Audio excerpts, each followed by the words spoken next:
Welcome to the world beyond belief. Our held beliefs are the only things that limit what's possible. Conversely, beliefs are the very things which allow us to expand our possibilities. It's the premise of these podcasts that by examining our beliefs and seeing them for what they are, they're simply beliefs, it's possible for us to change our lives for the better. So the purpose of the world beyond belief is to examine beliefs, not to prove them right or wrong, but to look at their effects on your individual life and also on our collective consciousness. Hello and welcome to the world beyond belief. I'm your host tonight, Paul Marco, and joining me as always is my cohort, compañera, producer, webmaster, Mindy Erkin. Don't forget color commentator. Color commentator. Hello, everyone. Nice to be back. Thanks for joining us again for podcast number 6. Yeah, thanks for joining us. It's a pleasure to do these, and it's a pleasure to be with you. So thank you very much.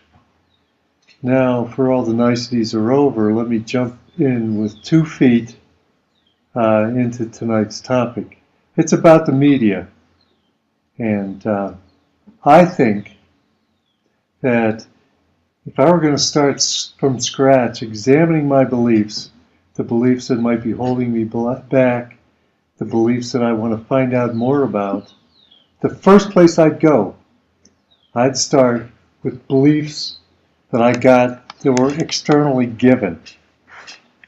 You know, like beliefs that you got from your schooling, beliefs that are transmitted every day through TV, and even some beliefs that your parents gave you, because actually they were probably influenced by the same schooling and the same media that you were.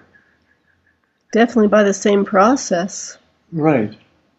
Now, to begin with, I'm going to make some statements here. I think I can back them up. Certainly I back them up in my book, Belief Magic, but see if I can convince you to follow me into this.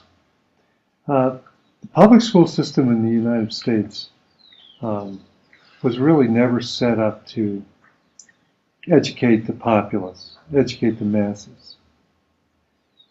It was set up to control the masses and give the masses just enough education to make them able to function and, of course, be controlled. I came across in my research a pretty interesting quote that might be shocking. It's Bertrand Russell quoting Johann Gottlieb Fichte, both globalists and psychopaths.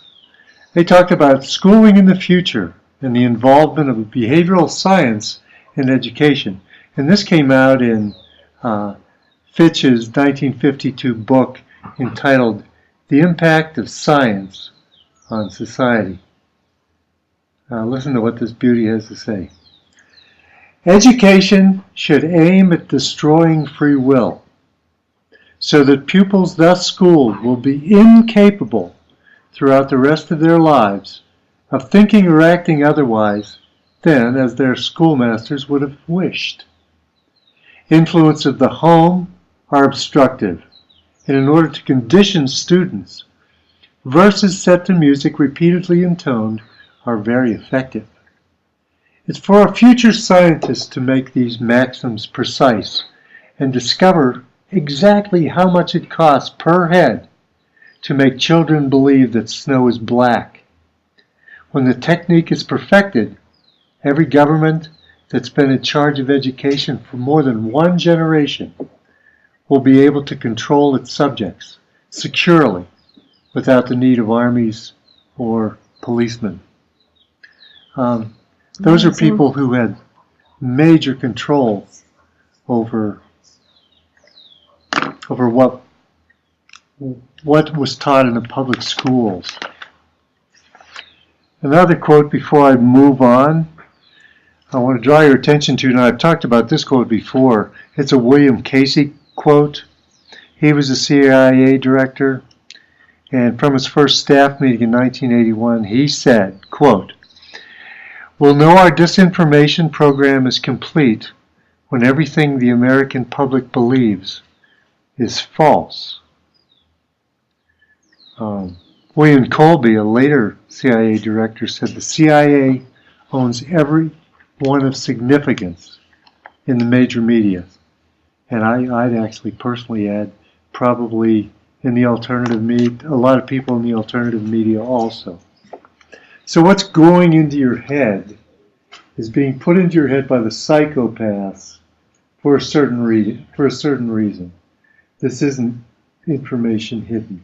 You can reference books and videos made by John Taylor Gatto, Charlotte Iserbyt. If you're hearing little sounds, it sounds like a goat in the background. It's not a goat. We have a very spoiled dog that isn't at the current moment getting enough attention, so he wants to chime in and be on the podcast. So just disregard it, and let's continue on with our indictment of the psychopaths in terms of their putting things in your head, giving you beliefs that may or may not be, probably won't be, to your best interest. And the one that always pops in mind when I think about education, especially even more and more as we progress through time, is this notion of obedience to authority. Actually, that's on all levels of education. And believe me, I spent, I don't know how many, 20 years inside education as a student. Mm-hmm. Not to mention all your years teaching. Right, and I know that obedience to authority is the main message. Even to the point of giving someone a less than relevant assignment or something to do to keep them busy. They want them, it's important to the elites that the subjects be obedient. So obedience we teach obedience over ethical behavior, morality, what's the right thing to do,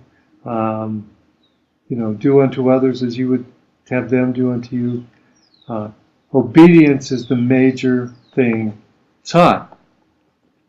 And of course, obedience is a real important thing to people who want to control you, because obedience to authority is the step that ends up in, "No, sir, I was just following orders." I think that was one of the major Nazi defenses at the Nuremberg trial, was that, I didn't think of that. I was just following orders. I had to do it, or consequences would be levied upon me.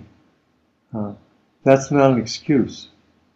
When you give away your obedience, just saying I was just following orders doesn't change what you've done. It doesn't change the effect you've had. It doesn't change anything. Or the karma that you'll right. get for doing whatever it was you did. Right. So the absolute training of obedience, I think, is a real good example of bad belief system that was created within you. And if I were you and I wanted to start out with something easy, I'd start out with, how do I feel about authority? How do I feel about people having say over me? How do I feel about paying taxes?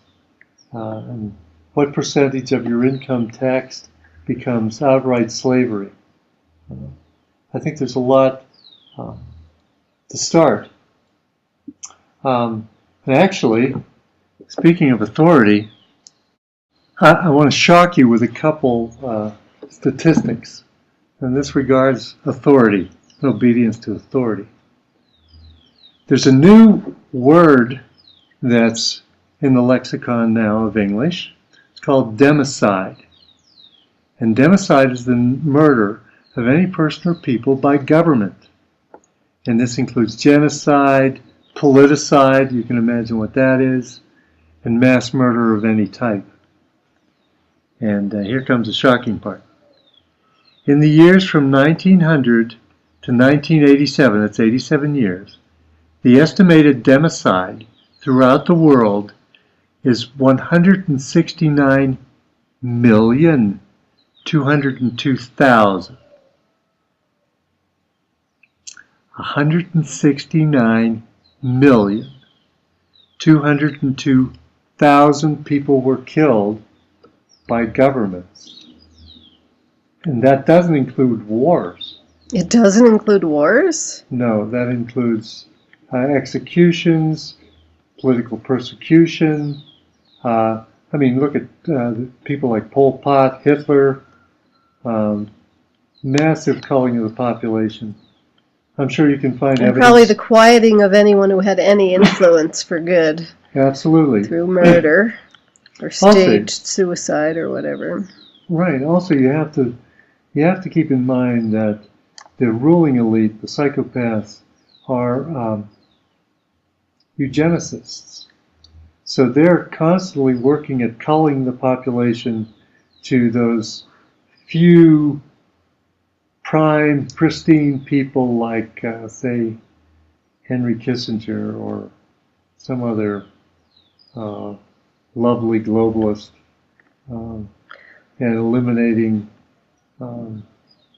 what Kissinger calls the useless eaters.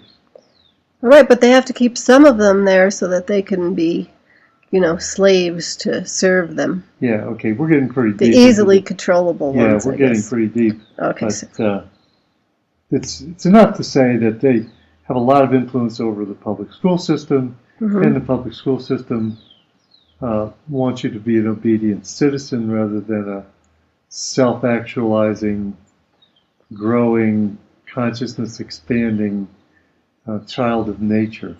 Right, they want obedient factory workers. Right. So they want us to say we were just following orders. There used to be a law that no one could give you an order that was illegal. But if you look at things like Chelsea Manning, you'll find that somehow that seems to have dropped off the radar screen. Now you also know that the media, especially the mainstream media, are under the same control and work toward the same ends. You see cop shows that show you that, crime doesn't pay. Actually, most of the shows are either cop shows or horror shows now, aren't they? Yeah. I'm not sure. I don't follow television that much. And they seem to really kind of glorify the bad guys for some strange reason. A lot of times, yeah, I'm really surprised to see that in the movies that we watch, when they come out, frequently a mass murderer or someone who's a murderer, professional hitman, can be the main character, and they can build you kind of sympathetic ideas toward hitmen, CIA agents, people who are just following orders. So we're kind of being conditioned every time we watch, every time we sit down. And we were listening to Thomas Sheridan the other day, and I refer to him a lot because he thinks. I love to hear the human brain come up with new ways of looking at stuff. To me, it's like a great glass of wine or a beautiful painting.